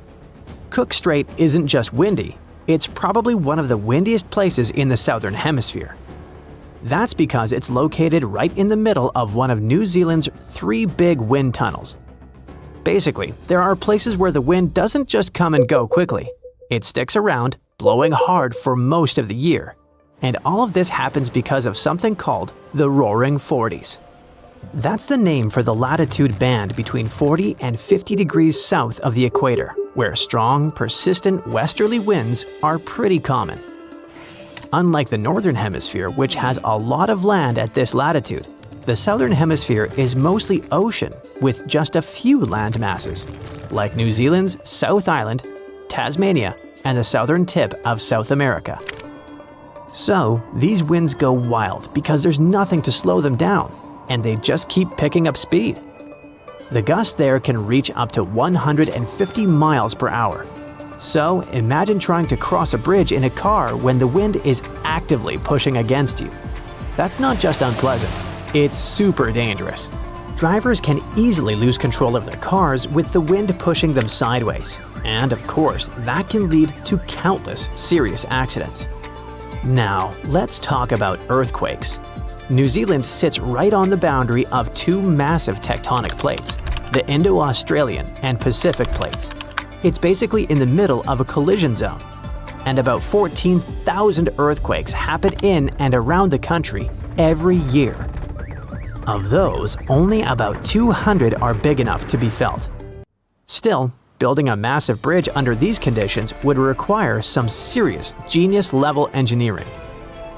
With all that in mind, we can safely say that the whole bridge idea is off the table. But how about an underwater tunnel? Yep, that could work. It could be a great solution actually. No wind, no bad weather, and no earthquakes to deal with. There are a bunch of other advantages too. First, it would dramatically reduce travel time, cutting down the 3 to 4 hour sailing trip between the North and South Islands. That same journey would probably only take about 40 minutes. Then people wouldn't have to stress about all the ferry cancellations and delays because of bad weather. And most importantly, it's doable. I mean, look at the Channel Tunnel. It's an undersea tunnel connecting southern England and northern France. Japan did something similar with the Seikan Tunnel, which connects the islands of Honshu and Hokkaido. They are both huge projects, serving pretty much the same purpose. So why on earth isn't New Zealand already building this tunnel? Well, for the same reason we don't all live in luxury treehouses with personal robots: money. Estimates vary, but some experts think a project like this could cost anywhere from $10 to $20 billion. To cover that kind of cost, they'd probably need to charge tolls for the next 100 years. And trust me, those tolls wouldn't be cheap. Other experts think it could actually cost more than that. Because you see, we have to consider all the extra infrastructure. The narrowest point of Cook Strait is between the North Island and Arapawa Island. That's one of the long, mountainous regions in the Marlborough Sounds, which is pretty remote. So it's not just about the cost of the bridge or tunnel itself, it's also the access roads, safety systems, maintenance, and evacuation plans. You can't just build a huge underwater tunnel and not plan for the occasional emergencies. And what would it actually be used for? Sure, there are people who travel between the islands. About 1 million passengers take the ferry every year. But that's not exactly the kind of traffic that justifies the most expensive infrastructure project in the country's history. Earlier, we talked about how England and Japan have similar underwater tunnels. But there's something to consider. The United Kingdom has a population of 69 million. Japan has even more, with around 123 million people. And in New Zealand, they've only got 5 million residents to pay for this project. So could they have a tunnel under Cook Strait? Sure they could. Should they? Probably not. If you don't want to fly, the only other way to travel between the islands is by ferry. It's not ideal, but hey, it works. New Zealand has a total of 5 ships that transport people and vehicles across the islands. For tourists who aren't in a rush, it's perfect. You can cross the islands while taking in some of the most stunning views and spotting amazing wildlife. You'll start your trip in Wellington, and right from there, you'll see the rugged North Island coastline as you head out into open water. You might see different seabirds like gulls and terns, and as you get closer to the South Island, you might spot some gannets. If you're lucky, you could also catch a glimpse of the seal colonies off the coast. During the last hour of the trip, the ferry will slow down, giving you plenty of time to enjoy the green hills and calm waters. You will also approach Queen Charlotte Sound, a spot known for its wildlife. So keep an eye out for orcas, playful dolphins, and even penguins. Honestly, having a ferry instead of a tunnel might not be so bad after all. If you've ever been to Yellowstone National Park, you were probably mesmerized by its geysers, which spew superheated water and steam high into the air. But an even more intriguing thing actually hides underground. I'm talking about that underfoot plumbing system that makes those grand eruptions possible. About that, there's good news. Recently, researchers have succeeded in mapping the national park's hydrothermal plumbing system with the help of a giant flying magnet. As a result, scientists have managed to document all these features in stunning detail. The thing is, Yellowstone houses the world's largest hydrothermal system. It contains over 10,000 features, like geysers, mud pots, hot springs, and steam vents. They're fed by a network of underground water pathways. Those get overheated by magma flowing underground. It causes the water to rise to the surface. Now, no one actually knows much about the workings of this system, but the newly created maps might finally shed light on it. Experts explain that their knowledge of Yellowstone has a subsurface gap. That's why it's often called a mystery sandwich. Scientists know quite a lot about the features on the surface because they can observe them directly.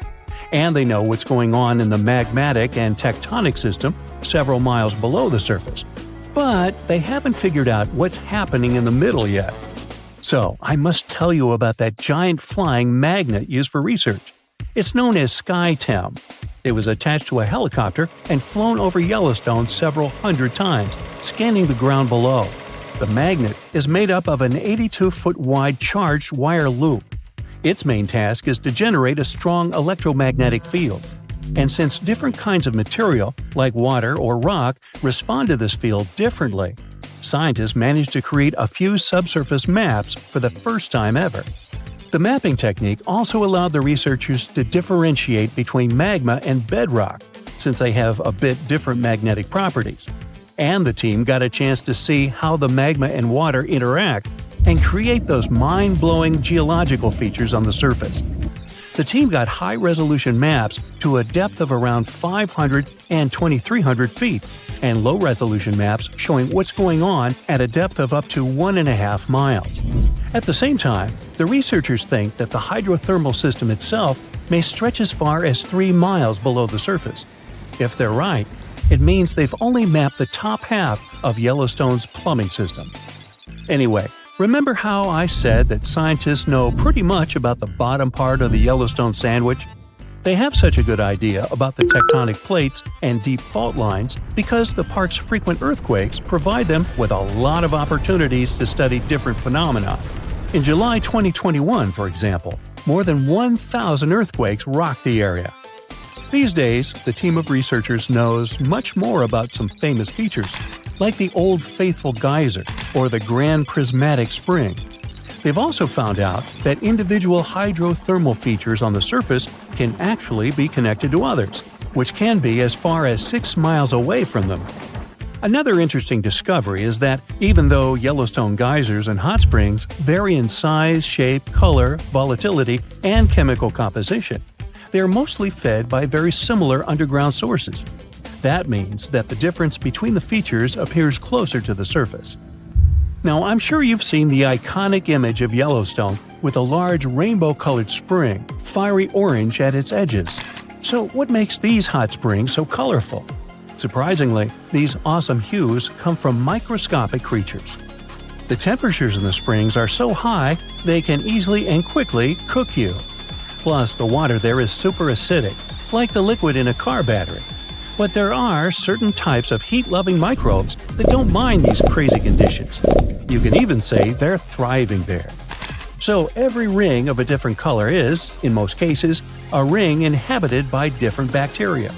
And each species is adapted to a particular temperature or pH level, which measures how acidic this or that environment is. For example, take the Grand Prismatic Spring, yes, the iconic one.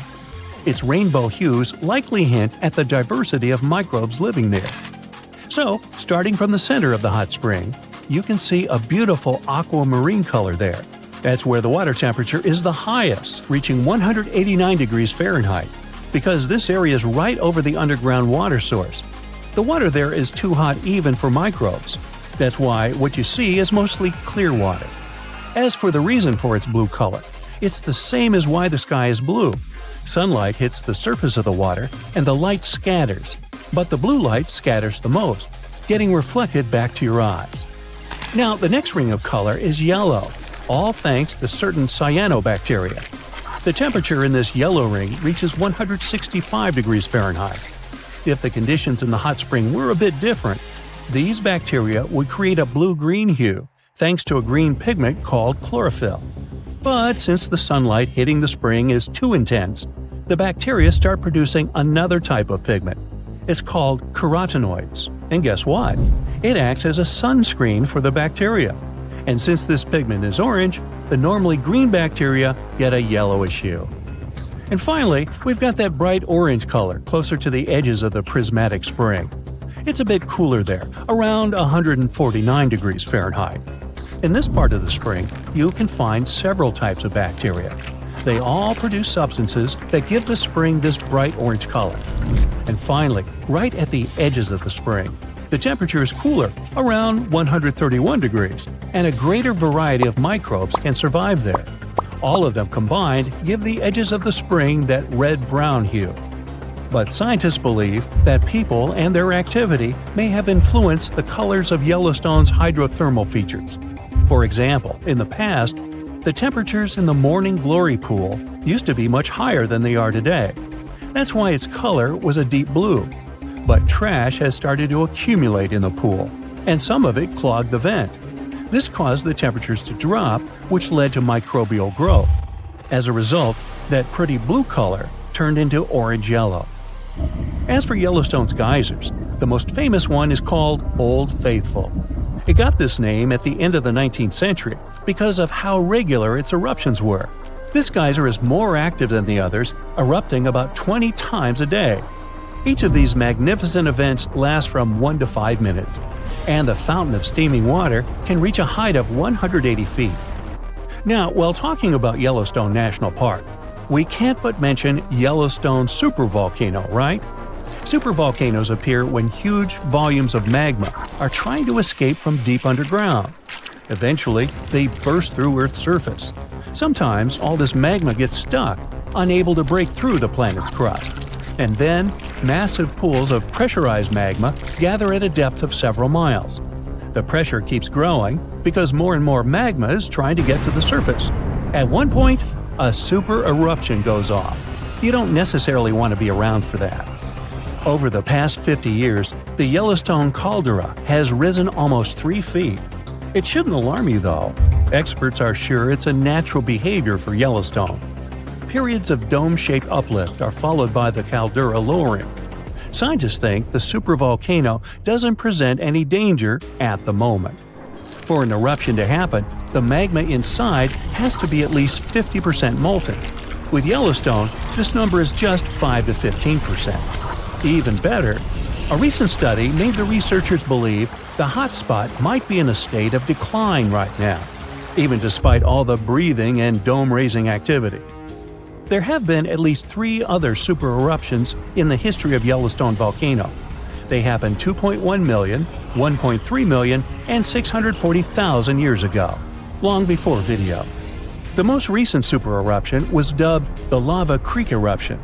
It formed the Yellowstone caldera after spilling out 240 cubic miles of rock, dust, and volcanic ash. No thanks, I'll pass. The Arctic is disappearing. In just a few years, the North Pole could see its first ice-free summer in the last 125,000 years. But a bold new experiment might turn back the clock. Scientists are refreezing the Arctic. If they succeed, they could save the North Pole. But if they fail, they could trigger unforeseen disasters. So, which way would things go?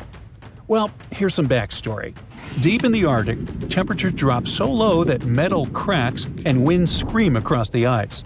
In winter, it's minus 30 degrees Fahrenheit on average. But despite the seemingly extreme cold, it's actually melting, warming 2 to 3 times faster than the rest of the planet. Now, ice is like Earth's natural mirror. It reflects sunlight back into space, keeping the planet cool. When it melts, it exposes the dark ocean underneath. The ocean absorbs sunlight instead of reflecting it, and it spreads all across the planet. This warms the planet even faster, melting even more ice. It's a vicious cycle, and if it continues, we'll reach a point where the ice won't come back. That thick, ancient ice that has covered the North Pole for thousands of years is already 95% gone. It's been disappearing since the 1980s. The ice that remains there now is thin and fragile, and when it disappears, it will trigger a dangerous chain reaction. Meanwhile, a group of researchers from a UK startup called Real Ice is out there trying to slow down or even reverse the melting of the Arctic. The project takes place in a tiny frozen village in Canada called Cambridge Bay. Real Ice wants to break the vicious cycle, and here's their plan. First, they drill through the existing ice and place an underwater pump beneath it. Then they pump seawater onto the ice surface, where it quickly freezes into an extra thick layer. Finally, they remove snow from the ice, which usually acts like a blanket, preventing further freezing. After that, ice keeps growing, stronger, thicker, and harder to melt. It's a simple idea inspired by nature itself. Ice naturally forms this way in some Arctic regions, but now scientists want to do it on a massive scale. So far, it appears to be working. Between January and May 2024, they covered around 44,000 square feet of ice, and it became 20 inches thicker on average. And in November 2024, they started a new round of tests. In the first 10 days of the trial, the ice was already 4 inches thicker. Now they'll return in May 2025 to check out how things are going. They think it's going to get between around 16 to 31 inches of it during the Arctic winter. It's a small start, admittedly, but if they can prove it works, their plan is to expand across an area more than twice the size of California, about 386,000 square miles of ice. And they're not stopping there. The big idea is to send in 500,000 underwater drones, powered by clean energy, to automate the entire process. These drones would drill holes, pump water, and refreeze the ice without human intervention. But not everyone is convinced. Some scientists think this whole idea is a disaster waiting to happen. First, they point out that saltier ice, the one from seawater pumped onto it, melts faster in the summer. So if this new ice melts too quickly, we could end up making the situation worse. Some of them also think this is a dangerous distraction from the core problem, like treating the symptoms instead of the root causes. Besides, making a small patch of ice thicker is one thing, but doing this across the entire Arctic? That's another challenge entirely. Another thing they're worried about is the ecosystem. The Arctic is one of the most fragile ecosystems on Earth. Changing ice thickness could affect marine life, disrupt algae growth, and impact the food chain in ways we don't fully understand. There's also the question of money. Real Ice estimates that refreezing the entire Arctic will cost about $5 to $6 billion per year. Who's paying for this? Right now, they're self-funded with some investors backing them. But eventually, they hope that countries, global funds, and even corporations will finance the project. Real Ice argues that doing nothing could be far worse. If we don't act, we could lose the Arctic within our lifetime. That could at least help to buy more time to fix the planet. Desperate times call for desperate measures. Now, the idea of saving the Arctic ice isn't new. Over the years, scientists have suggested some pretty wild plans to stop the melting. In 2017, there was the initial wind-powered pump plan. Physicist Stephen Desch proposed installing about 10 million wind-powered pumps in the Arctic. These pumps would pull seawater up onto the ice, kind of like real ice. It would freeze in the cold winter months, creating a thicker ice layer. The biggest problem is that someone would have to run this entire show. And what happens if something goes wrong? In 2018, there was the Glass Beads Plan, which was supposed to start in 2020s. A team called the Arctic Ice Project suggested covering the Arctic with tiny reflective glass beads. Yep, glass balls. The idea was basically to replace the ice's mirror effect. The beads would bounce sunlight away, keeping the ice colder for longer. The plan is being tested by a group of scientists working with the Arctic Ice Project. They say the glass balls are made of a material that's safe for animals. They even claim birds use similar materials to help them digest food. The glass used in these microspheres is the same material used in lab equipment and light bulbs. Sounds safe, right? Well, not so fast. There's also the environmental risk. These glass balls are tiny, and they could easily get into the ocean, impacting everything from fish to plankton. We still need more research to understand how this material breaks down in the ocean and whether it could affect marine life. But where things get really crazy is when we start talking about scaling this up. To cover just a tiny fraction of the Arctic, they would need millions of tons of these tiny microspheres, and that's just for starters. And they'd have to be working 24/7 through freezing temperatures and snowstorms. The scientists believe this could help keep the ice thick enough to survive summer and even slow the melting. But can it really work? Then there's also the Bright Ice Initiative, founded by the same folks behind the Arctic Ice Project. Instead of focusing on the Arctic Ocean, they want to use the same glass microspheres to restore glaciers. They've even tried this out on a glacier in Iceland, but experts are still skeptical. They say it could just speed up melting instead of reversing it. Now, another idea was cloud seeding with water particles. This would involve spraying ocean water into the sky itself. This would form clouds, and they'd reflect more sunlight. So, as you can see, some of these plans were too expensive, too complicated, or just straight up wild. The Real ICES plan borrows ideas from earlier projects, but is much cheaper and more practical. Most importantly, it's working. But all this Arctic disaster is already affecting people. In the village of Newtok, Alaska, the land is disappearing. Each year, about 70 feet of the riverbank erodes, taking homes and history with it. That's all because of the erosion and the thawing permafrost. Now, these people had to move to a safer place called Murtavik, just 9 miles away. But it's a long and challenging journey. The relocation is taking years of planning, with Newtok residents already starting the shift in 2019. The new village offers better health and safety, but it's still a work in progress. Things like the school and grocery store remain in the old village, which makes things harder. Water and sewage systems are being set up, and for now, most residents are using a honey bucket system. But at least they have a chance to rebuild. It's still unclear whether these geoengineering ideas are a lifeline or a disaster. For now, we can just keep an eye on them. You certainly know the Great Wall of China. But did you know the country just built a second one? This one, though, isn't made of bricks and stones, and it doesn't keep out invaders.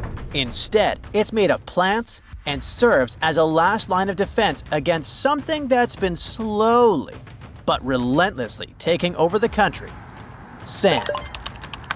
This big barrier surrounds the tricky Taklamakan Desert, located in the northwest part of the country. This area is huge, covering an area of over 130,000 square miles, just a bit smaller than Germany. It has some massive dunes, some towering over 300 feet, which is taller than a 30-story skyscraper. The temperatures are crazy too, with scorching heat in the summer, often going up to 104 degrees Fahrenheit. But it's not just the size or the temperature that makes it so fearsome. it's the way it moves. Yep, this is the world's second largest shifting sand desert. 85% of it is made up of dunes that move as they're carried by the wind. The sand is constantly swallowing roads, villages, and farmland in its path. The more adventurous travelers who cross the desert by car or bus can actually see the sand moving across the road. But they also notice something interesting on the horizon: green bushes. Don't mistake it for an oasis, though. That's the new Great Wall, or rather, the Green Wall. A massive project designed to fight desertification and control dust storms. But is this really such a big deal? Absolutely. China has been battling desert expansion for quite some time, as one of the reasons is that they need more space. You see, China is one of the most populous countries in the world, second only to India. And now you might be thinking, okay, but their territory is huge, so there's plenty of space for everyone. Well, technically, yes. After all, we are talking about a country that spans over 3 million square miles, almost as big as all of Europe. Even though China is huge, not all of its land can be used. A big part of the country is covered in arid terrain, places that aren't really suitable for construction and have very few people living there. There are 12 major deserts, which make up nearly 20% of China's territory. And this problem is only getting worse as the wasteland keeps expanding. In the future, deserts could take up as much as 44% of the country. Even the capital, Beijing, is at risk. By the way, the capital is already being constantly hit by severe sandstorms, forcing residents to stay inside to avoid the heavy air pollution. For years, China's deserts have been spreading at a rate of more than 1,300 square miles a year. Take the Ningxia-Hui region in northwestern China, for example. It's surrounded by 3 major deserts and has been battling desertification for over 60 years. And as of 2010, 57% of its land had already been affected. This isn't just an inconvenience. Desertification destroys farmland, crippling food production. It also forces people to abandon their homes after watching their village get buried in sand.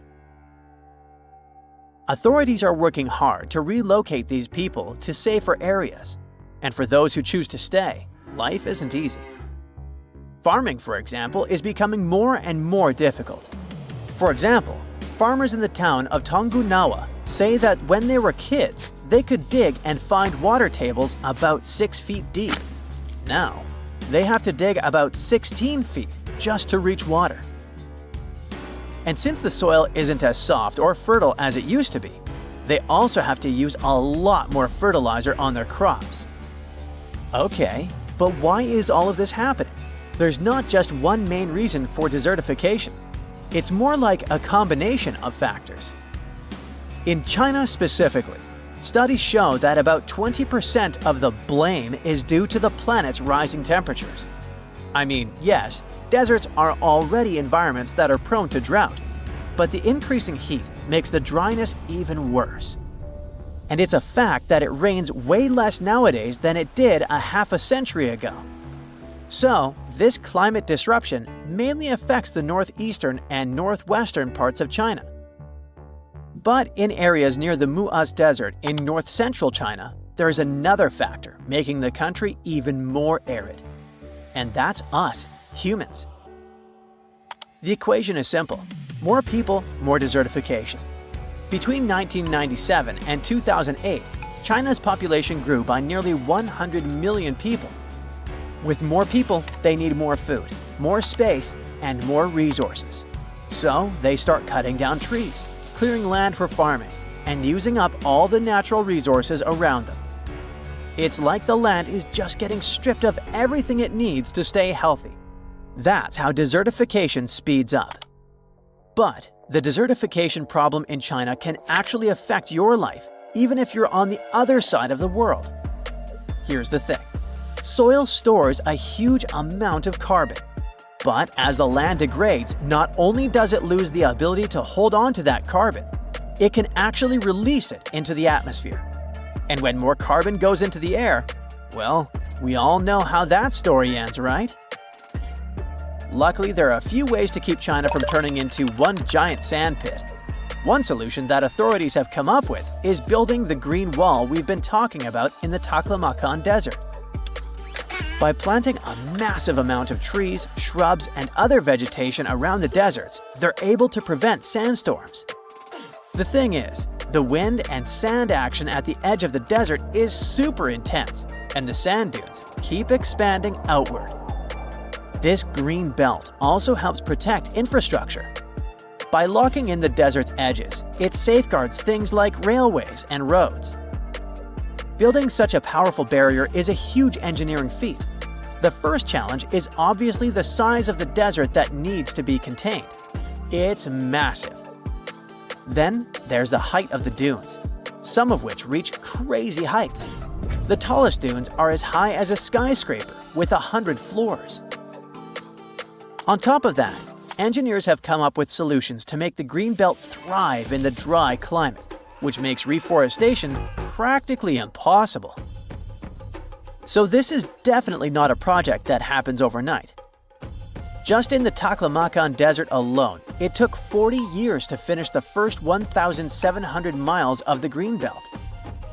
To finish the rest, they needed a group of 600,000 people planting desert-tolerant species like desert poplar, red willow, and saxaul trees.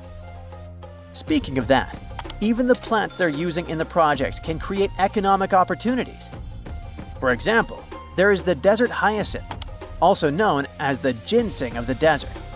This plant actually thrives in dry environments, and it can be easily sold since it's traditionally used in food in China.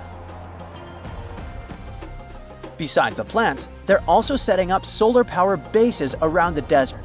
Installing solar panels there doesn't just generate power, it can also help keep the sand dunes from moving. This huge man-made barrier, which stretches about 2,000 miles around the Taklamakan Desert, was finally completed in November 2024. And it looks like all the hard work from the engineers really paid off. The portion of the country covered by deserts dropped from 27.2% in the previous decade to 26.8%.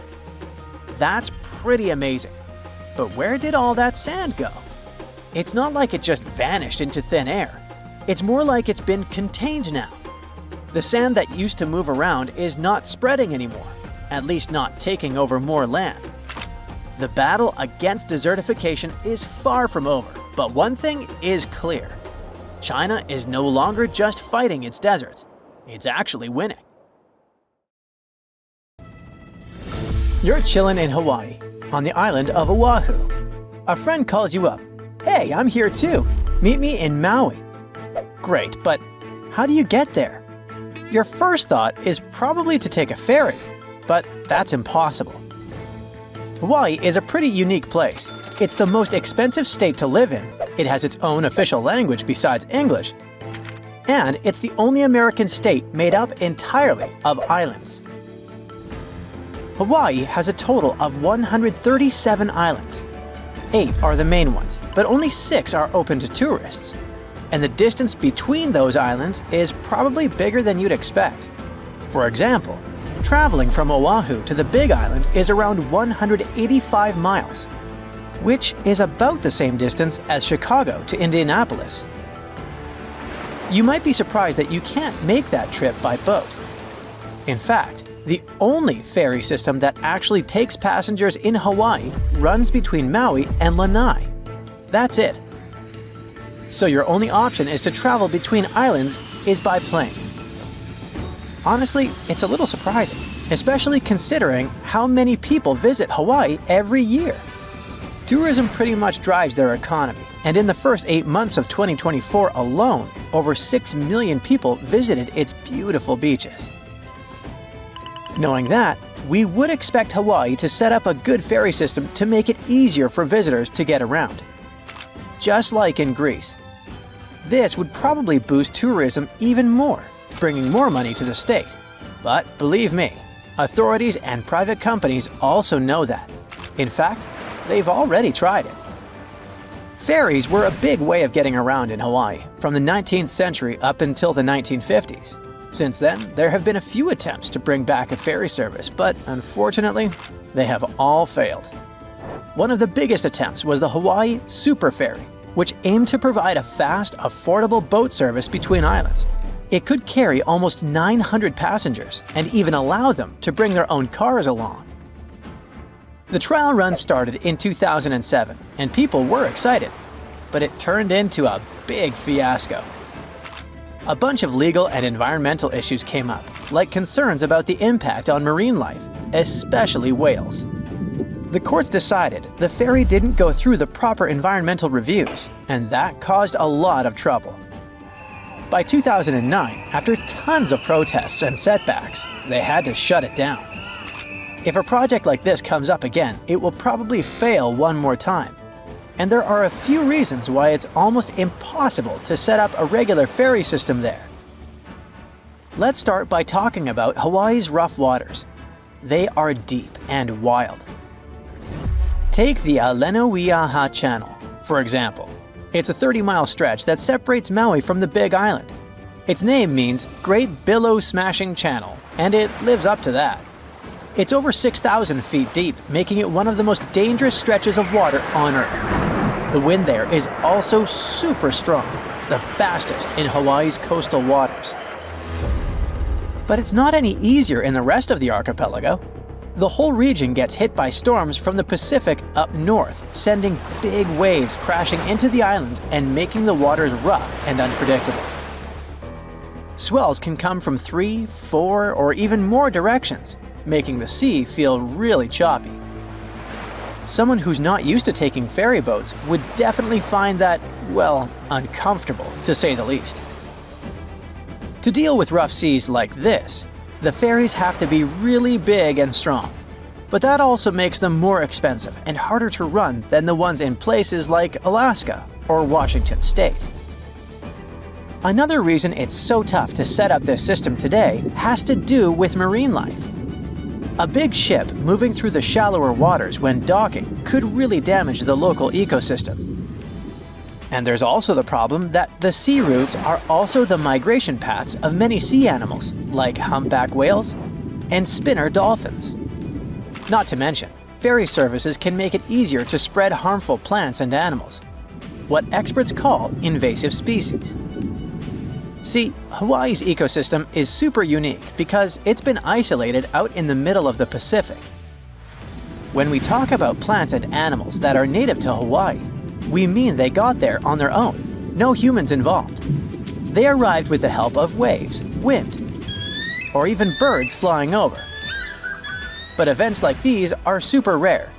So for over 70 million years, their plants and animals didn't have to deal with outside competition. That's made them really fragile. So, when new species get brought in by us, it can be a big problem, and they could end up harming the environment. Hawaii's already been battling invasive species like fire ants, coqui frogs, and meconium, a fast-growing plant from South America that takes over native forests. People there worry that ferries, which carry cars and cargo between islands, could accidentally spread these invaders even more. Like we mentioned at the beginning of the video, the long distances between their lands don't really help either. For example, if you were to travel from Oahu to the Big Island of Hawaii by boat, it would take around 30 hours, and that's without any stops. The same trip by plane takes about 50 minutes. Ferries that cover long distances are much more expensive, so they need a much bigger demand to make them profitable. On top of that, the state doesn't really have the infrastructure, like enough ports and terminals to support the operations. So setting up new routes is pretty much out of the question. Airplanes, on the other hand, are a different story. The air travel industry in Hawaii is already well established and super competitive. That means flying is still the most practical option in Hawaii. Planes are quick, they don't make you seasick, and are pretty affordable, usually costing around $100 for a round trip. Okay, but what do the locals think about all this? Well, apparently, there isn't a huge demand for residents to commute between the islands all that often. Oahu is the busiest island in Hawaii, with about 70% of the state's population living there. It is where Honolulu, the capital, is located, and where most of the state's business happens. So, people from the other islands usually come over for a specific doctor's appointment or to catch a big concert. And that might happen once or twice a year, no more than that. So, even if people could choose between taking a ferry and a plane for these special occasions, most of them would probably still prefer flying. There are plenty of options between the main island airports.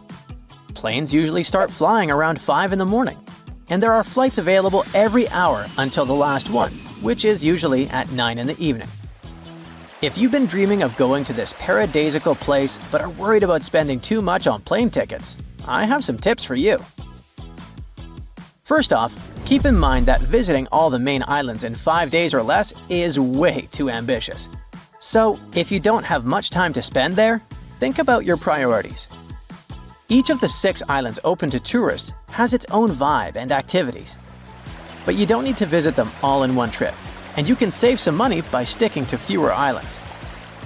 You can still explore the diversity of the islands by picking 2 that offer a nice contrast to each other. For example, while Oahu has that bustling city energy, Kauai has a much more relaxed vibe. Also, flights in the morning are usually cheaper, and it might be better to fly on a weekday rather than the weekend, although the price difference isn't usually huge. Hopefully these tips will save you some cash while still having an unforgettable island hopping adventure in Hawaii. Don't forget to share this video with a friend who's also dreaming of exploring these amazing islands.